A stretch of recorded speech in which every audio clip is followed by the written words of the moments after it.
राधे राधे दोस्तों। उम्मीद करते हैं कि सभी लोग बहुत बढ़िया होंगे।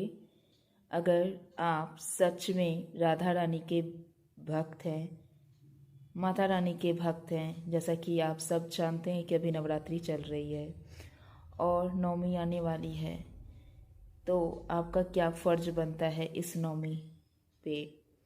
कन्या जिमाना ये बहुत ही उच्च कर्म का चीज़ है ये, और जो भी करते हैं वो समझे माता रानी की कृपा है उन पर, जो कन्या पूजन करते हैं। आप बेशक कीजिए, ये तो समझिए कि माता रानी की कृपा है आपके ऊपर कि वो आपसे कन्या पूजन करवा रही हैं।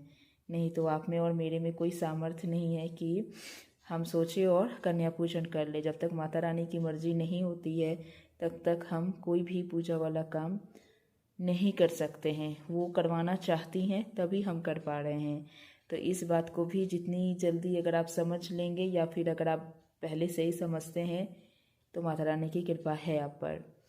हमें लगता है कि हमने ये किया, हमने पूजा किया, हमने ये किया, हमने हवन किया। नहीं, आप गलत हैं या हम गलत हैं अगर ऐसा बोलते हैं तो।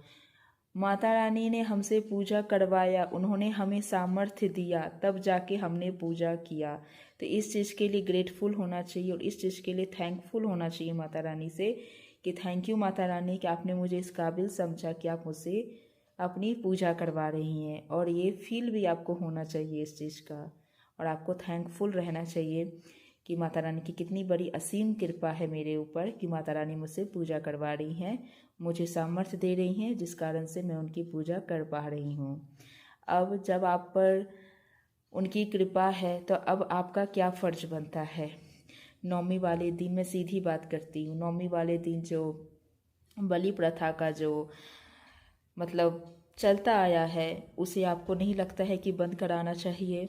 क्योंकि बलि प्रथा से माँ खुश नहीं होती हैं। कौन सी मतलब ये जो संसार की जो माँ होती है, अपने बच्चों को थोड़ा सा भी चोट लग जाए तो वो छिलमिला सी जाती हैं कि मेरे बच्चे को क्या हो गया। वो तो जगत माता है, मेरी माता रानी तो जगत माता है। वो जैसे इंसान की माता है वैसे वो जानवर पशु पक्षी की भी माता है। तो कैसे पशु पक्षी को अगर थोड़ा सा भी अगर हर्ट होगा तो माँ कैसे खुश रह सकती हैं। आप इस चीज़ को समझिए। और आसपास के मंदिर में जहाँ पे भी ये बलि प्रथा होती है, आप वहाँ के अथॉरिटी से बात कीजिए और ये चीज़ बंद करवाइए। और पूरी कोशिश कीजिए कि आप एक कदम तो उठाइए ना। माता रानी आपको 10 आइडिया दे देंगी। शुरुआत तो देखिए हमें ही करनी पड़ेगी। माता रानी भी तो देखती है ना कि आप कितनी जागरूक हैं। एक कदम उठाइए, माता रानी आपको 10 आइडिया देंगी, 10 कदम वो आपसे उठवा